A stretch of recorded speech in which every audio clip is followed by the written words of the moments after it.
Bueno, entonces continuamos con el seminario. Le doy la palabra nuevamente al candidato doctor Edgar Pinzón, quien nos va a seguir hablando de sensores cuánticos. Bueno, muchísimas gracias. Gracias a todos. Bueno, entonces hoy vamos a continuar con nuestro seminario. Hoy espero que sea un poco más corto, eh, pero bueno, vamos a iniciar. Solo para resumir, recordemos que estamos estudiando cómo a partir de un modelo basado en el concepto de capacitancia cuántica y mediciones electroquímicas de impedancia, podemos accesar a las propiedades electrónicas de nanomateriales si conseguimos medir experimentalmente la respuesta de capacitancia cuántica.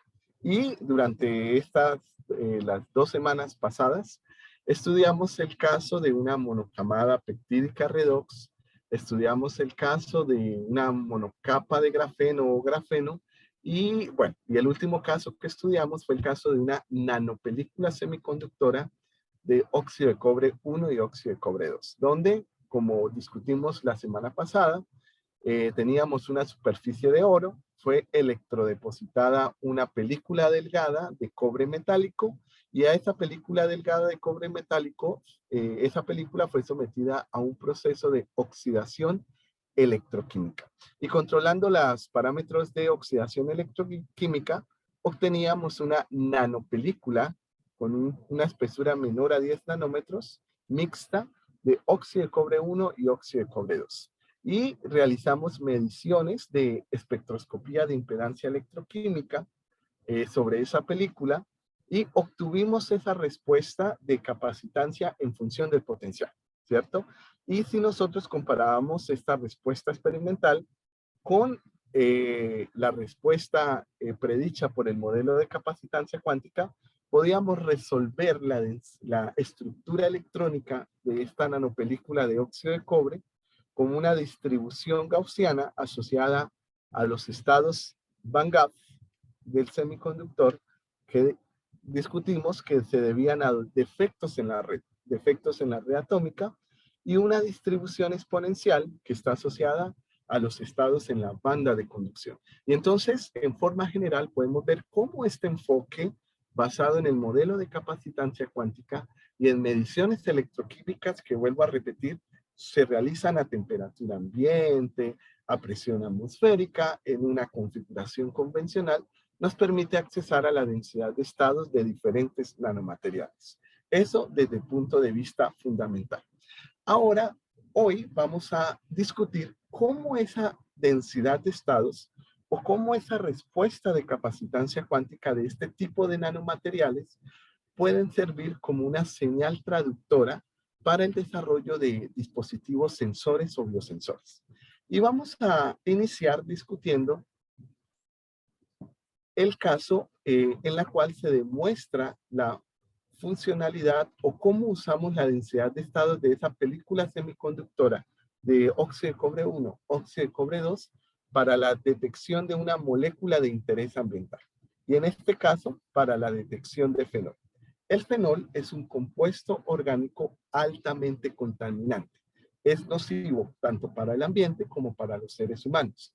Aun cuando aquí en el laboratorio se realizan experimentos con fenol, deben realizarse con todo el equipamiento de seguridad y con mucho cuidado. Y ya que es una molécula pequeña, es fácilmente absorbida por la piel. Entonces, y también el fenol a nivel industrial es uno de los residuos más comunes en las aguas residuales de las diferentes industrias. Más por su alta toxicidad, es muy importante el control de los niveles de fenol en las aguas residuales de industria. Así, por ejemplo, diferentes entidades a nivel internacional establecen un límite o ciertos límites de concentraciones de fenol en las aguas residuales. Y, por ejemplo, en este caso, el nivel aceptable de fenol en las aguas residuales en los Estados Unidos es 70 micromolares. Entonces, estas agencias ambientales van a las industrias y realizan una medición de sus aguas residuales de la concentración de fenol que se encuentran en ella. Y el nivel aceptable o la concentración que se acepta son 30 micromolares. Bueno, entre los métodos más comunes para la detección de fenol se encuentran los métodos electrocatalíticos. Es decir, estos métodos aprovechan la descomposición electrocatalítica del fenol. Y estos métodos electrocatalíticos utilizan las nanoestructuras de óxido de cobre para este propósito. ¿Y en qué se basa? Aquí vamos a poner atención a cómo es el mecanismo de detección de fenol basado en estos métodos electrocatalíticos.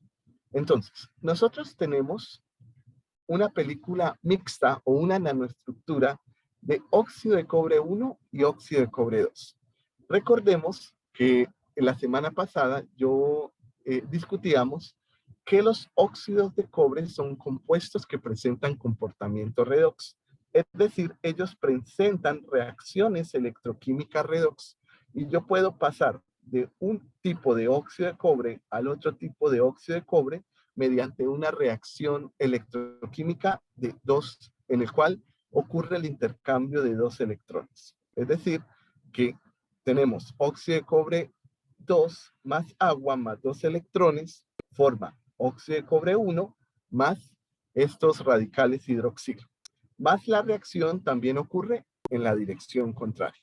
Y poseen un comportamiento redox.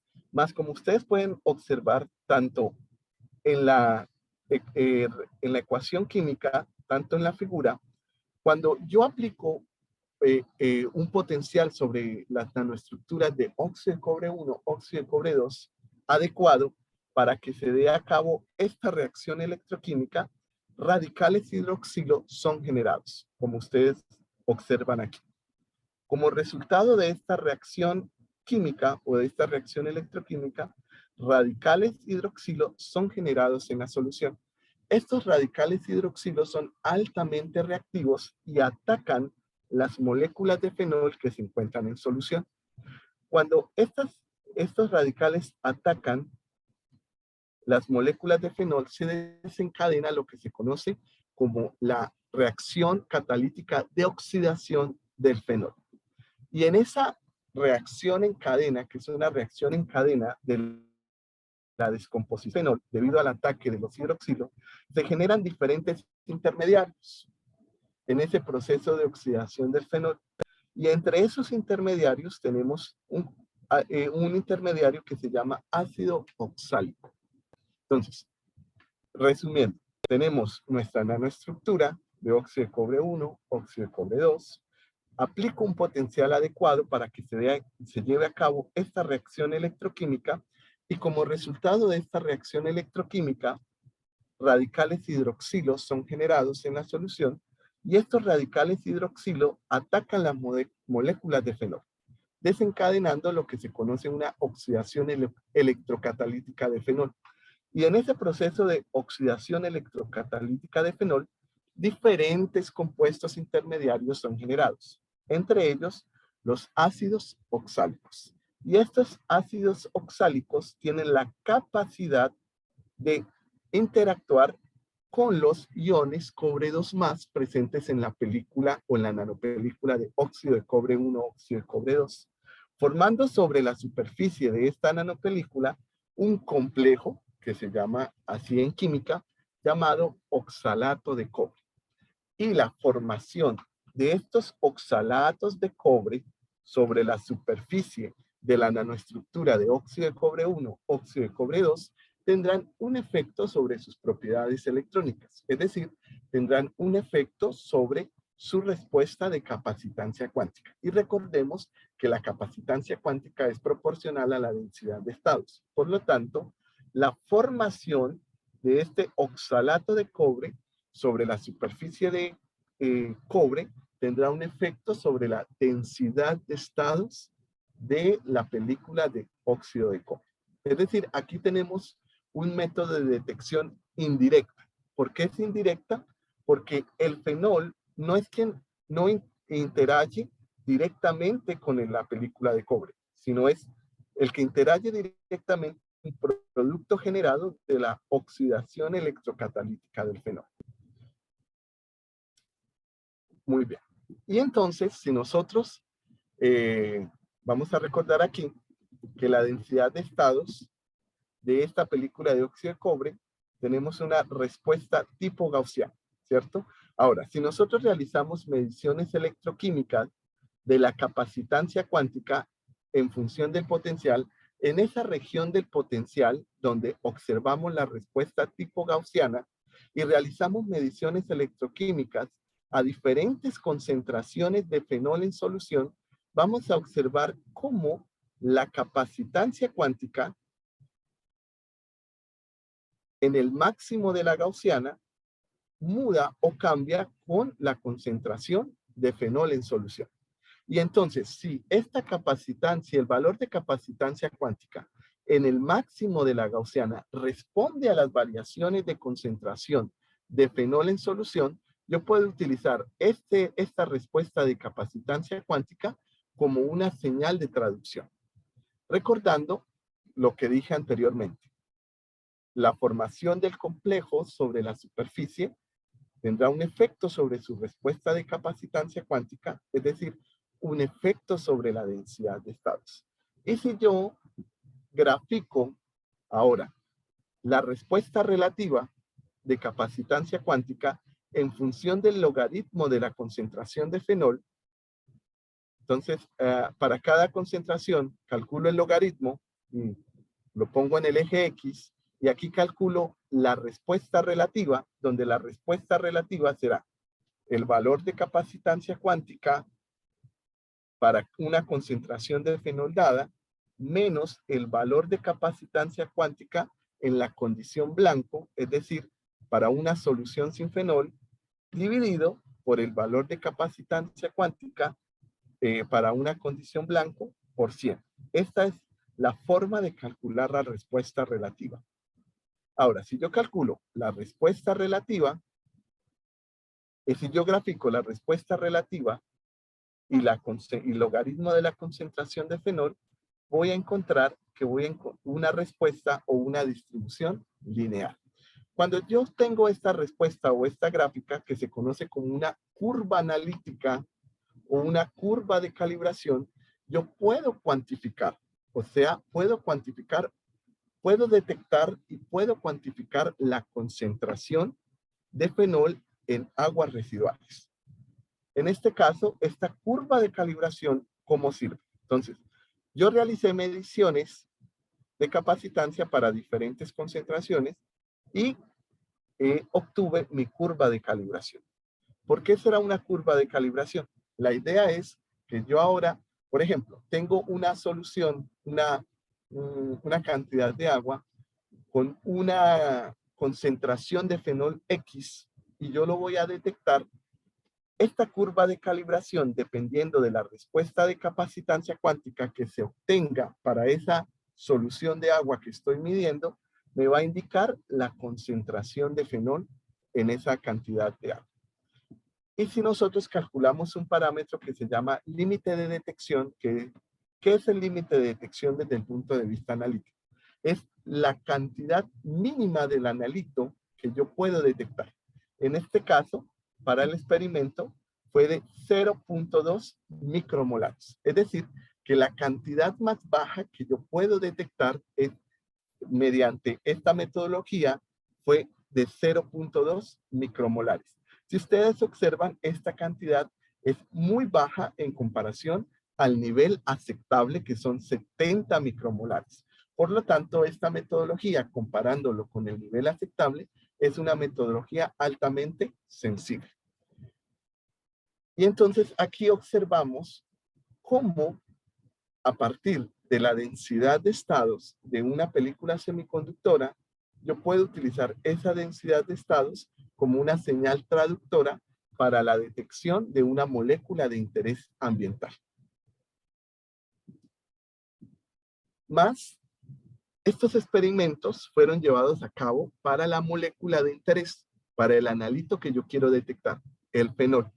Más para demostrar que no existe interferencias, se conoce con esa palabra, interferencias en la detección, yo también debo realizar experimentos para moléculas de interferencia o negativos que se conocen. Entonces, en este caso, también realizamos experimentos para dos moléculas que se encuentran presentes en aguas residuales de industrias, la anilina y el bencilalcohol. Y nosotros realizamos experimentos para una concentración de 60 micromolares de anilina y 60 micromolares de bencilalcohol, obteniendo, si ustedes observan acá, una respuesta relativa de 4.30% para la anilina y para el bencilalcohol una respuesta de 8.90%. Sin embargo, para el fenol, para una concentración 10 veces menor de 6 micromolares, nosotros obtenemos una respuesta relativa de 243%. Entonces, si se contempla que para el fenol, que era nuestra molécula de interés, a una concentración 10 veces menor, se obtiene una respuesta del 243%, y para estos compuestos de interferencia, a una concentración de 60 micromolares se obtienen estas respuestas relativas, podemos determinar que nuestra metodología de detección es altamente específica. Es decir, ya que ese ácido oxálico tiene una interacción específica con nuestro óxido de cobre, la detección de fenol es altamente específica, puesto que las respuestas relativas para los compuestos de interferencia son mucho menores que la respuesta relativa obtenida para el analito de interés. ¿Sí, Jesús? Una pregunta, ¿estos compuestos de interferencia son estudiados, o sea, se escogen esos porque son como los que más pueden incidir en la respuesta o hay un Exactamente. criterio de detección además de eso? Sí, Jesús, muy buena pregunta. Cuando tú haces experimentos de biodetección, entonces para escoger estos compuestos de interferencia o negativos, existen varios criterios de selección. En este caso, valoramos dos criterios. El primero, que también se encuentren presentes en altas concentraciones en aguas residuales, porque el objetivo era mostrar una metodología para detectar fenol en aguas residuales. Y estos compuestos de interferencia también están presentes en altas concentraciones en compuestos residuales. Y si ustedes observan la estructura química de estos compuestos de interferencia con la estructura química de la molécula analito, también hay una similitud en la estructura química. Por lo tanto, son considerados compuestos que puedan interferir en la especificidad del dispositivo. Entonces, esos fueron los dos criterios que se tuvieron en cuenta para seleccionar esos dos compuestos de interferencia. Listo, gracias. Entonces, por ejemplo, en el caso, cuando, por ejemplo, nosotros estamos detectando proteínas en suero sanguíneo, entonces, por ejemplo, nosotros vamos a detectar una proteína asociada con el cáncer de próstata, que es la PSA. Es una proteína que se encuentra en nuestra sangre y puede servir como un biomarcador para la detección de cáncer de próstata en hombres. Cuando tú vas a escoger los compuestos de interferencia, tú escoges proteínas que se encuentren en altas concentraciones en el suero sanguíneo. Entonces, para mirar la interferencia que tienen estas otras proteínas en la detección que tú estés realizando. Muy bien. Pueden hacer en el transcurso de la presentación, alzan la manita y con preguntas, ¿vale? No se queden con las preguntas. Listo, soy. Muy bien. Entonces, como conclusiones de este trabajo,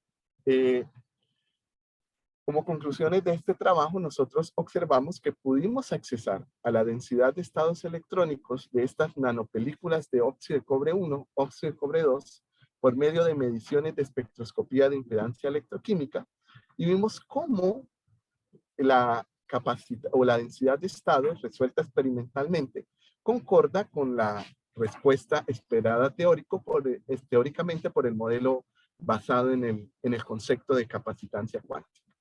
Otra conclusión es que la densidad de estados de materiales semiconductores puede ser accedida a través de la medición de su respuesta de capacitancia cuántica.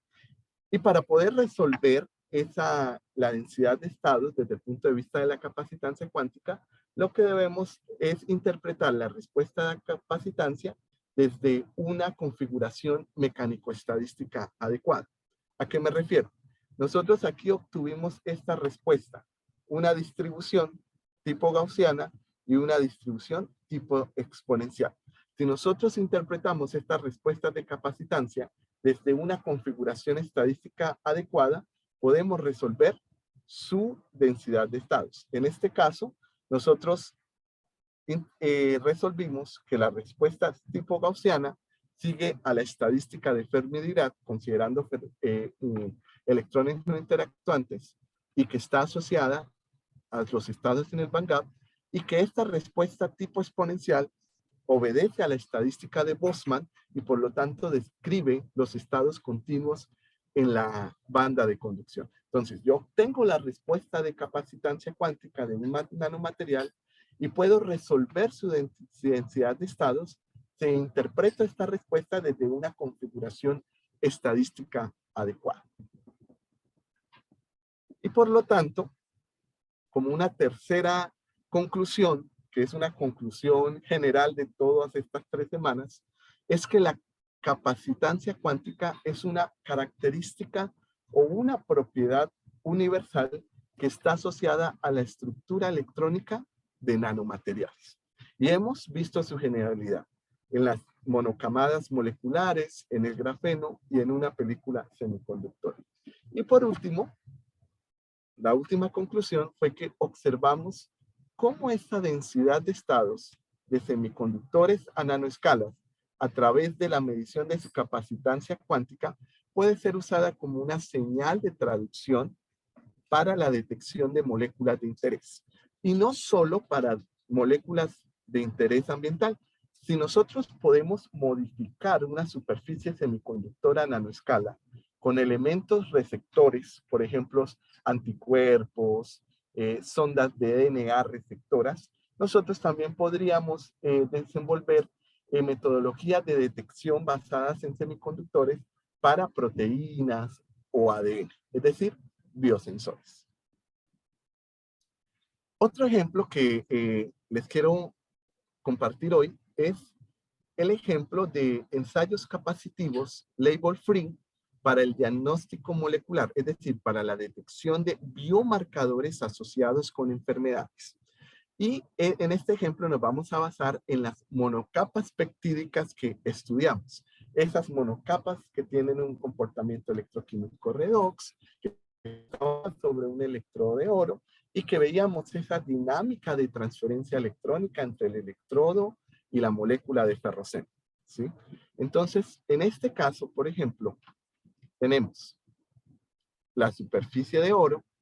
Sobre esta superficie de oro es ancorada una monocapa peptídica. Recordemos que aquí está el grupo tiol, que se liga al oro, y aquí está el grupo ferroceno. Además de este grupo ferroceno, o de esta molécula de ferroceno, esta monocapa redox tiene un grupo carboxilo libre, un grupo químico libre. ¿Para qué es ese grupo químico? Ese grupo químico es para ancorar o ligar sobre esa monocapa peptídica un receptor molecular. Es decir, en este caso, vamos a observar la detección de la proteína NS1. Esta proteína NS1 es una proteína asociada al virus del dengue. Entonces, vamos a detectar la proteína NS1 en fluidos biológicos. En este caso es en suero. Y entonces, para poder realizar la detección de la proteína, necesitamos ancorar sobre la monocamada peptídica un anticuerpo. Este anticuerpo también es una proteína, es el anti-NS1. Es el anticuerpo asociado a la proteína. Entonces, el anticuerpo posee una interacción específica con el antígeno, que es la proteína que quiero detectar. Entonces, en este caso, la proteína anti-NS1 es el anticuerpo y la proteína NS1 es la molécula que quiero detectar. Y por medio del grupo carboxílico libre, yo puedo ancorar ese anticuerpo sobre la monocamada redox. Ok. Y si ahora coloco mi superficie peptídica redox modificada con el anticuerpo en un medio donde está presente la proteína, en ese 1 puedo realizar la detección. ¿Por qué? Porque la interacción entre el anticuerpo y la proteína va a generar un efecto sobre la estructura electrónica de esta monocamada redox. Específicamente, como mencioné anteriormente, esta interacción o este evento de enlace biológico entre el anticuerpo y la proteína va a tener un efecto sobre la respuesta de capacitancia cuántica de la monocamada peptídica. Y es esta respuesta de capacitancia cuántica que yo puedo utilizar como señal de traducción. ¿Qué es una señal de traducción? Aquí estoy definiendo resumidamente algunos conceptos. La señal de traducción es la propiedad física, química, que utilizo como mi señal que me va a servir para detectar. Es la señal que va a mudar con la interacción entre el anticuerpo y la proteína. Y en este caso, muchachos, atención aquí, cuando yo realizo detección o experimentos de detección, yo puedo realizar 2 tipos de ensayos. Un ensayo cualitativo que está basado en la detección. Y estos ensayos cualitativos se aplican especialmente para el caso de virus. En los casos del virus como el dengue, el COVID, yo necesito un ensayo que me diga sí o no. Es decir, lo único que necesito realizar es detección. Es decir, que detectar si la proteína asociada al virus está presente o no. Entonces, estos ensayos de cualitativos o de detección lo que hacen es detectar si el virus o la proteína asociada está presente en la muestra. Entonces, el resultado es sí o no. Entonces, cuando tú ibas a hacerte la prueba del COVID, en cierta manera, lo que te mostraban era positivo o negativo. Positivo si se detecta la proteína asociada al COVID en la muestra y negativo si no se detecta. Y en este caso, cuando se grafica la respuesta relativa con respecto a muestras negativas y respuestas positivas, yo voy a tener una línea de corte o cutoff. Se hacen los análisis estadísticos. Esto también es muy importante y creo que me parece muy importante que más adelante en el seminario podamos ver un poco sobre análisis estadísticos o tratamiento estadístico de datos. Entonces, realizo el ensayo tanto con muestras positivas, con muestras negativas, y a partir de un análisis estadístico, yo determino un cutoff o línea de corte. Y abajo de esa línea de corte, es decir, respuestas relativas, abajo de esa línea de corte se consideran como resultado negativa, y respuestas relativas por encima de esa línea de corte o cutoff se considera como un resultado positivo. Entonces, en estos ensayos cualitativos, los resultados que me interesan es positivo o negativo. Y es por eso que estos ensayos cualitativos se realizan generalmente para la detección de virus. O está o no está el virus en la muestra biológica. Y el otro tipo de ensayos son los cuantitativos. Y en ese caso, estamos basados en la cuantificación. Es decir, además de detectar la proteína en la muestra, yo necesito cuantificar la concentración de la proteína en la muestra. Y este tipo de ensayos se realizan para la detección de proteínas asociadas a enfermedades cardíacas, cáncer. ¿Por qué? Por ejemplo, en nuestro organismo, vuelvo al ejemplo del cáncer de próstata, si no recuerdo mal, para una persona sana, para un hombre sano, se espera que la concentración de la proteína PSA, que es una proteína asociada al cáncer de próstata, sea de 3 nanogramas por ml. que son unidades de concentración. Entonces, un hombre sano se esperaría una concentración de esta proteína en su suero sanguíneo de 3 nanogramas por ml. Una concentración por encima de 3 nanogramas por ml ya es una señal de que algo está pasando. Y entonces quiere decir que hay alguna anomalía en nuestro tejido prostático. Y entonces, por eso en este tipo de ensayos, en cáncer especialmente, necesitamos, además de detectar la proteína, necesitamos cuantificar, porque biológicamente en nuestro cuerpo habrá una concentración normal de la proteína en la condición sana y una sobreexpresión de la proteína cuando algo está en una condición anómala. Entonces, estos son los dos tipos de ensayo que realizamos. No sé si esto quedó claro. ¿Quedó claro, muchachos? ¿Alguna pregunta aquí? ¿Todo claro? Muy bien. Entonces, el ejemplo que yo les voy a mostrar fue realizado para la proteína del virus. Aunque, como les dije al inicio, es para los virus, particularmente solo se realiza este análisis cualitativo. En este trabajo también se realizó un análisis cuantitativo de esta proteína asociada al dengue. Y entonces vamos a ver el ejemplo de los ensayos cualitativos, es decir, de la detección. Y entonces se hizo mediciones de capacitancia cuántica para un blanco, es decir, una medición del biosensor, y para una muestra negativa.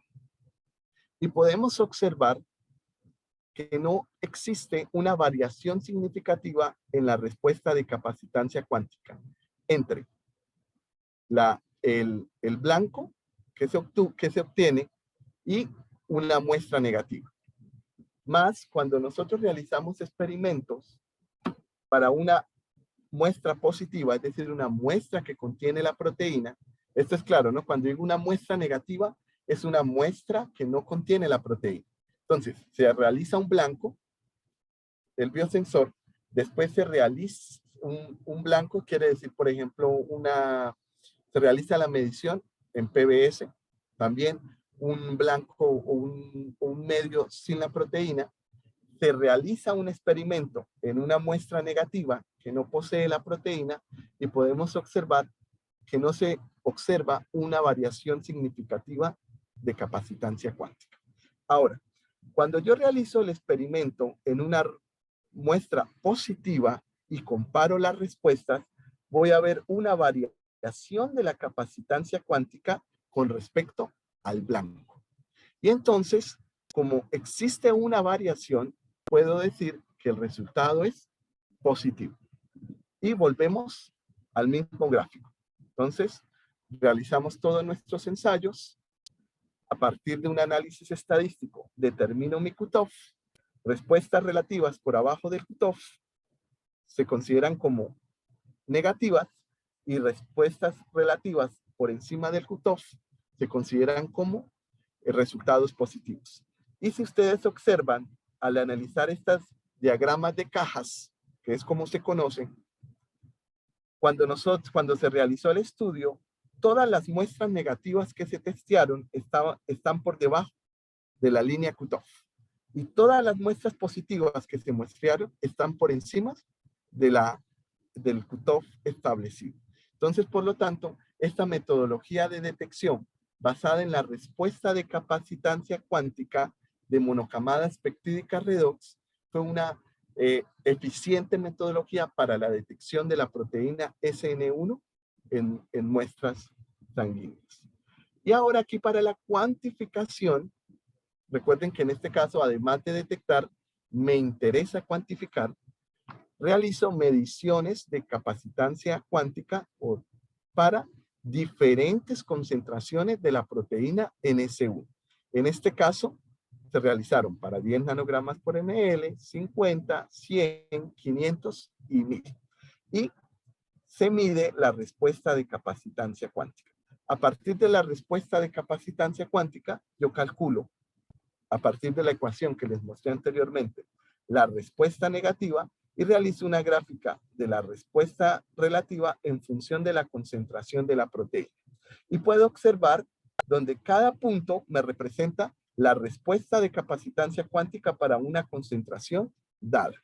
Y estas barras de error representan las variaciones entre medidas diferentes, porque para cada concentración se realizan por lo mínimo triplicatas de la medición. Y podemos observar cómo estas barras de error me representan que existió en el estudio pequeñas variaciones entre la respuesta entre electrodos diferentes, entre diferentes dispositivos. Y entonces eso también me muestra esas pequeñas barras de error que la metodología es reproducible. Y entonces si yo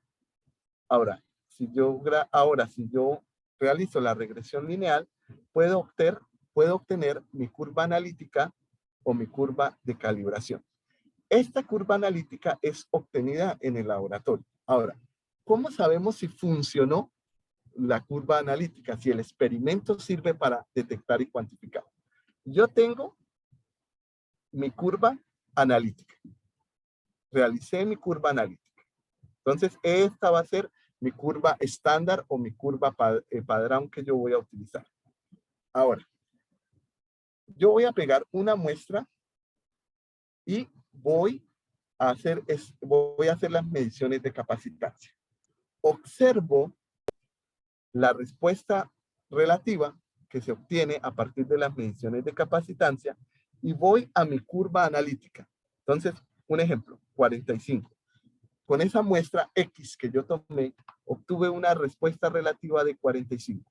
Voy a mi curva analítica y miro qué concentración de proteína corresponde a una respuesta relativa del 45%. Y miro la concentración a que corresponde.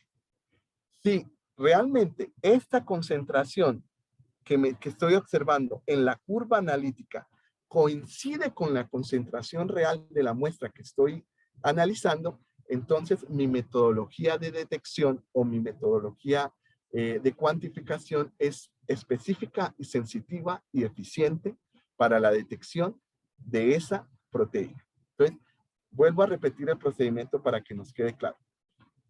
En el laboratorio, pues realizo mediciones de capacitancia para diferentes concentraciones, armo o establezco mi curva analítica, ¿cierto? Pero para saber o para determinar si esa metodología es eficiente para la detección, tomo una muestra X, realizo la medición, observo su respuesta relativa, observo qué concentración corresponde a esa respuesta relativa y si esta concentración que me da la curva analítica corresponde a la concentración real de la muestra, la metodología de detección es eficiente para la detección de esa proteína. Esta metodología, para concluir, ha sido aplicada para diferentes proteínas. En este caso fue aplicada para la proteína NS1 de cáncer de próstata, la proteína NC1 del dengue. También fue aplicada para la proteína PSA, que es una proteína asociada al cáncer de próstata. Ha sido aplicada para la proteína Tau, que es una proteína asociada al Alzheimer. Ha sido aplicada la proteína C reactiva, que es una proteína asociada a problemas de inflamación y problemas cardiovasculares. Y este año fue publicado un trabajo que se utilizó esta metodología de la capacitancia cuántica del grafeno para la detección de proteínas del COVID. Específicamente se utilizó proteínas de Spike y la proteína N que están asociadas al COVID y este estudio se realizó en muestras de pacientes reales, en muestras nasofaringales de pacientes reales. Y bueno, y entonces aquí yo termino. Yo solo quería mostrarles estos ejemplos para la detección de biomarcadores asociados. Voy a compartir en el grupo este artículo para que ustedes lo puedan estudiar. Este artículo fue recientemente publicado y tuve la oportunidad de participar. Fue un estudio bastante arduo, de mucho trabajo, pero muy satisfactorio. Entonces voy a compartir el artículo para que ustedes lo puedan estudiar. Y bueno, aquí finalizo mi presentación. Si ustedes tienen alguna pregunta, alguna inquietud hasta aquí.